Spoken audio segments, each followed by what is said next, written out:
बताने जा रहा हूँ, यानी कि वॉल्यूमेट्रिक एनालिसिस। ये टाइट्रेशन आप ब्यूरेट का इस्तेमाल करेंगे। ये ब्यूरेट स्टैंड है।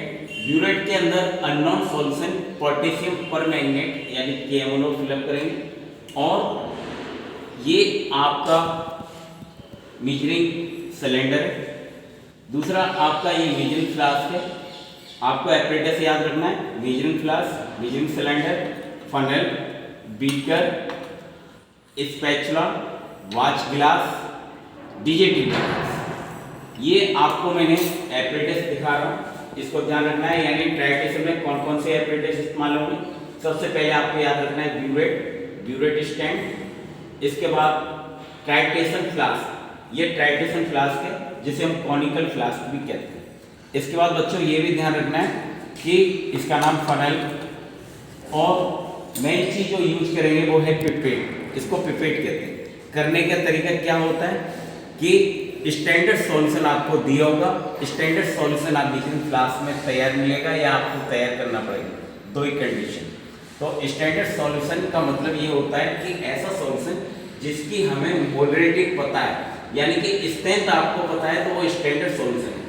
और अननोन सॉल्यूशन यानी कि जो पोटेशियम परमैंगनेट इसमें दे रखा है, ये अननोन सॉल्यूशन है।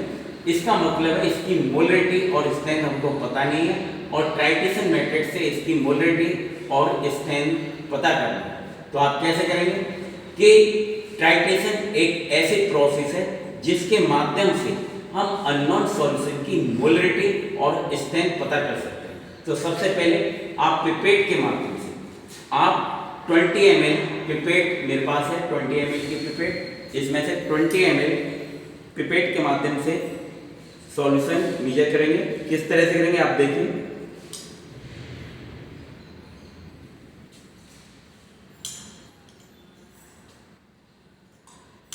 ये देखिए यहाँ एक स्फेरिकल मार्क होता है पिपेट में, ये स्फेरिकल मार्क, इस स्फेरिकल मार्क तक आपको हल्का सा अंगूठे से प्रेशर कम करेंगे और स्फेरिकल मार्क तक लेके आना है।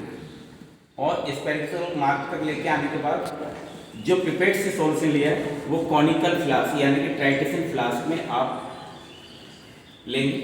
इसके बाद पिपेट के अंदर जो ड्रॉप रह जाती है उसको साइड से आप लगा देंगे तो ये ड्रॉप निकल जाएगी। इसमें कोई फूंक नहीं मारना है पिपेट में।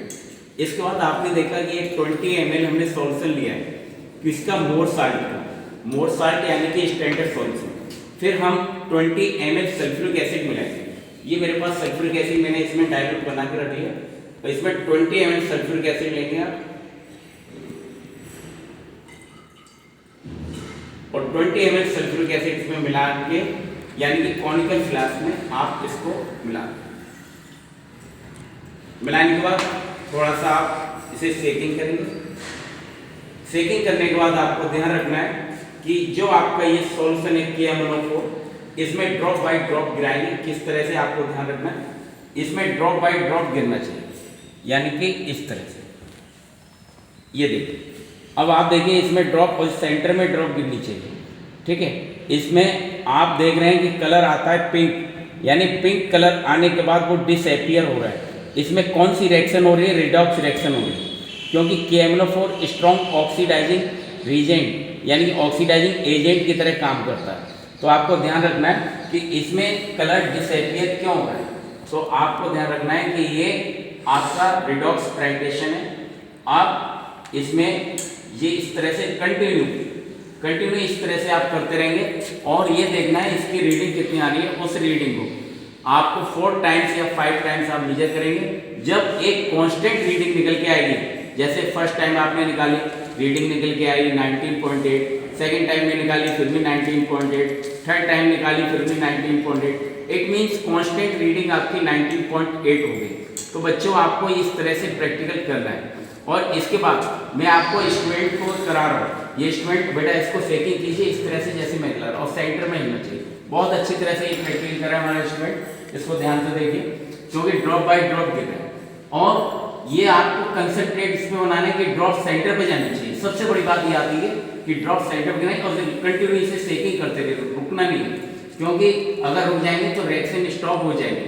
और ये कंटिन्यू करना है। इसमें कितना टाइम लगता है ये आपको देखना है। इस प्रोसेस को थोड़ा स्टॉप करो, स्टॉप।